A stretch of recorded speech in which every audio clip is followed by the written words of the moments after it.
Bang! Neebs Knives, I'm Jared, and we got something pretty cool here. So let's check this puppy out. So this is the Dragon something? The Dragon Knight. And the Dragon Knight is another, I know some people are gonna hate on this, but some people are also gonna love it.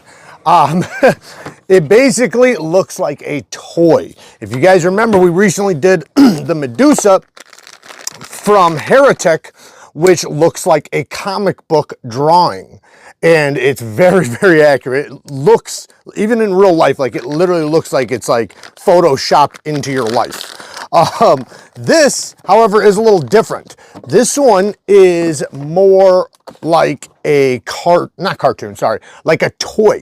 Like if you threw this, if you have kids, if you threw this in their toys, nobody would think this was a real knife. You could totally get away with tossing this in your kid's little toy collection in the car, and nobody look at it because it looks just like a toy, and it's actually pretty cool. Let's open her up. So we have a trailing point blade, an M398 steel. What is M398? M398 is basically like a souped up M390. It's got a little bit better edge retention than M390. I think the toughness is possibly a little bit lower. I'm not positive about that, so don't quote me on that. But it is, you know, a souped up version of M390 in a way. I have a few knives in it, and I've been very happy with it. So I have not had really any real issues with it, at least from the other, you know, the other knives I have in, you know, that steel. Let's check this puppy out. So we have this trailing point blade that is big, broad, and nasty. We will, you know what, I want to show you guys something really quick. Where is it? So this thing came, I'm not sure if everybody's going to get this stuff because the company did send this to me. Everybody always gets extra hardware typically, but I got an extra clip because if you look, the clip on this is a sword. Isn't that cool? So they gave me a gold coin. Well, not gold, but you know what I mean, gold colored. They gave me the tool for the proprietary pivot. This is cool. A titanium card with all the stuff, and they even got my name on it. Isn't that cool? That's actually really cool. Like if you're gonna have some swag, that's badass. So a bunch of stuff came with this guy. Now put that back in there. Let's take a closer look at it. I know the interesting part is the actual knife, right? But it is cool getting all that extra stuff. So let's check it out. So we have a titanium handle with, I'm guessing, a Cerakote coating. That's what I'm guessing. It's probably a ceramic coating of some sort, which feels really good. It's how do I explain it? It feels like it would be fairly durable. I don't know if it is, but it feels like it potentially could be. Obviously, any coating, given the right circumstances, or actually, it doesn't, like, just circumstances, period, of something abrasive touching it, it's going to scratch it off. But if you treat it well, it should be fine. Some of the knives I've tossed around the hardest still look new. And then other ones I've tried to baby, it's like they can't help but get scratched. Action is really good. The flipper tab is big. It is not a strong detent at all. This is definitely more on the medium side. But I can easily, man, that sound, do you guys hear that? What? It has a clunk sound. I actually like it. Let me do the light switch. So the light switch is what really does it.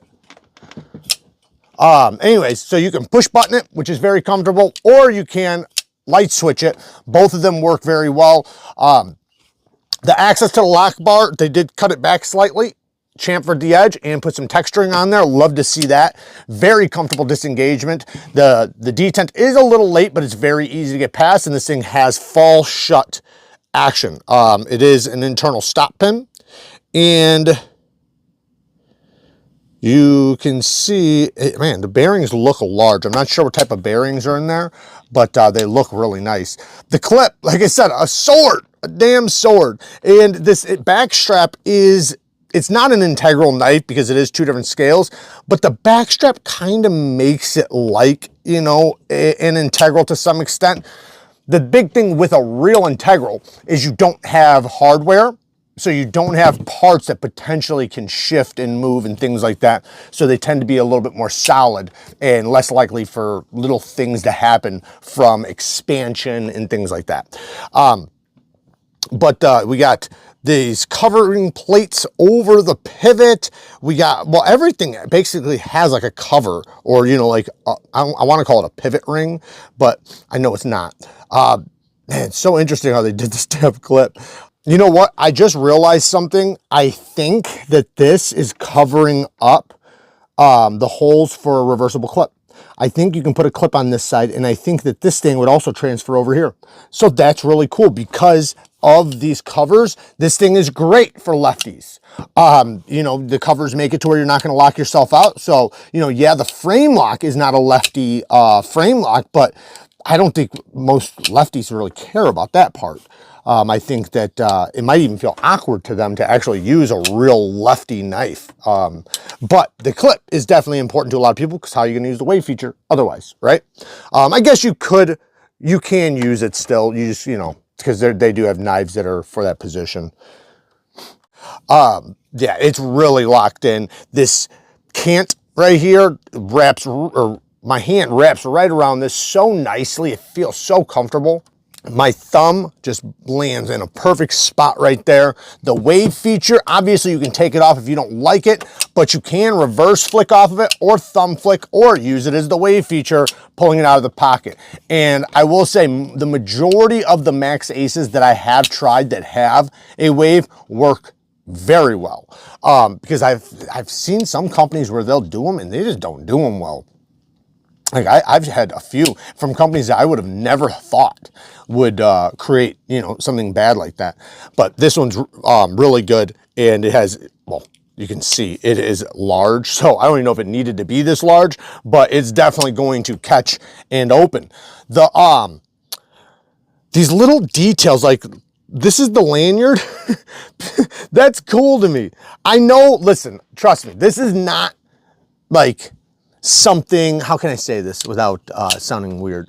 This is not something I would generally be a fan of, right? Typically, I like knives that look like tools, you know, that are, you know, tough, not like toys. However, because I have such a large collection, and just like a lot of you guys, we have all those tools. I got my slicers, I got my hard use knives, I got my fixed blades, I got my light duties, got a little bit of everything. So I like seeing new stuff that's different, stuff that's not like everything else out there. And this to me is a perfect example of that. While it looks like a toy, and I generally wouldn't be carrying a knife that looks like a toy, it's cool, right? It is cool. And it has that wow factor. It has that interesting. It has that uniqueness that a lot of knife collectors look for. So yeah, I am digging it. I am absolutely digging it. But again, you know, it's not typically something I would be seeking out. But you know, when you are a collector, you tend to like to collect the weird things too. Steel lock bar insert, very thick titanium frame lock. I mean, this thing is super thick, very robust, very big. Your hand, while these are covering the lock bar, stopping you from creating death lock, you know, by squeezing the lock bar when you're flipping it and stuff, excuse me, preventing you from opening it. When it's open and your hands are wrapped around, your finger actually wraps right around this little area. So I imagine it's going to apply force onto the lock bar, creating a much stronger lockup while it's in your hand. No movement whatsoever, not even a smidgen. I mean, this thing is a damn bank vault. And listen to that. It's probably the sword. Let me find it. Yep, it's the sword. Very cool, man. Let me try this clip really quick. So the clip sucks, as you would expect. They should have made it taller. Maybe they didn't because of it in the hand, but it needs more room underneath it. Will it work? That's the question. I don't know.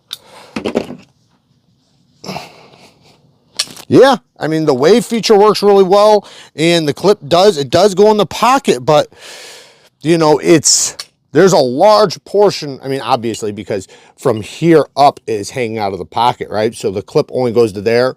So you do have quite a bit, but that does give you, and with this gripping texture right here, it gives you actually 2 places right here too, something to grab and pull out from. So when you do pull it out of the pocket for the wave feature, it feels good. Like it's a very comfortable wave feature as far as deploying, getting it in the hand, and it being secure, and you're not fearing slipping or anything like that. And the clip does work. It's just not a performance clip, right? But I don't expect it to be. The other clip that was in the case, I don't know. Oh, so it's just a regular clip. So if you did want to swap this, you could just have a regular clip, I think, but I see 2 holes here, only 1 hole. I don't know how that works. That is unique to me. That's different. Maybe when you take this off, there's 2 holes underneath. Oh, no, right there. There we go. So you can actually go even more deeper, and it probably will have, much more room underneath. Well, actually, you know what? It's going to be sitting down here, so maybe not. It might not have that much room. I'm trying to see, because the clip is mounted right there, so you have these raised areas. So I'm trying to see if it sits higher than... Yeah, I mean, it looks like it should have enough room. For knife companies out there, anybody watching this, you know, if Max Ace, if you're watching this, which I'm sure you will, try to put more room under the clips, because we have a lot of jeans, especially in the United States, that have thicker pockets. And some of us even wear pants that have a leather strap or leather covering over the pocket area where you put a knife in and out, which it always makes it really thick. So it's nice having the room underneath it. Now, granted, if your pants are regular Levi's or whatever, and it's not a big deal, it's not going to hurt you either way. But this person that does have thicker jeans, thicker pockets, it will. All in all, sweet piece, man. The geometry is definitely robust, but it does get down to a relatively thin edge. Ooh, they did a good factory edge on this one. I do not know what they're heat treating their M398 to. Max Ace typically does run their stuff a little bit on the softer side. However, they have upped their MagnaCut to 63 plus, you know, give or take 1 point. So, you know, basically you'll be in the 62 to 64 range. And I did see one tested that tested at 62.7 or 62.8. So basically 63. So I'm happy to see that. And hopefully that's consistent. Now with M398, I have no idea, but I do know that this is a steel that, with the right heat treatment, with the right HRC, it is a high performance steel. Very, very high performing steel. Yeah, this thing's cool. Like I said, it's not going to be for everybody, but for the guys who, you know, are collectors, it's probably going to be right up your alley. Now, I do know that there is a couple other knives coming from other companies like Heretic that, well, they're going to be doing the cell shade. They're going to be doing more models like this. I seen an OTF that I have, one of their OTFs, but it's not in the cell shade. So that is going to be coming soon. Here you can look at the difference in the size. This is a compact knife. This is definitely a large knife. But just looking at them together like that, it's so weird. In the closed position, this really looks like a toy. Man, knives are, I love knives, man. And you know, it's so awesome to me that knives have been around for however long, since the beginning of time, and we are still finding new ways to innovate, to do different locking systems, different coatings, different steels, different this, different that, different materials. And I love that, because since the beginning of time, we have always created knives from the best materials on the planet that we had at that time. If we were in the Bronze Age, you know, when we got to the Iron Age, you know, we were using materials that we had at the time that were the best on the planet for knives. And even now, we still do the same thing. If you think about it, the exact same thing. We're using titanium, super steels, and different things for inlays and stuff, like some of the strongest materials on the planet. And it's just in our DNA. as humans, because knives have been in all of our ancestors' lives, whether they were fighting with them or using them for survival. Every person in your family's history, all the way back to the beginning of time, used knives, and without them couldn't survive. So back in the day, you kind of knew somebody's worth by their knife, right? Like you could tell a peasant from somebody who was somebody based on the knife that they were carrying. And, so it is also a statement piece. And then some knives were passed down generation to generation because they were so special, or because, they maybe fought in wars or whatever, which to me, all that stuff is always so fascinating. And I think that that's why a large portion of people are fascinated with knives. I think it's just in our blood. It's something that historically it's been in our, with our ancestors, and it's been, our survival's depended on, whether or not we had a good knife or not. And still is, if you think about it.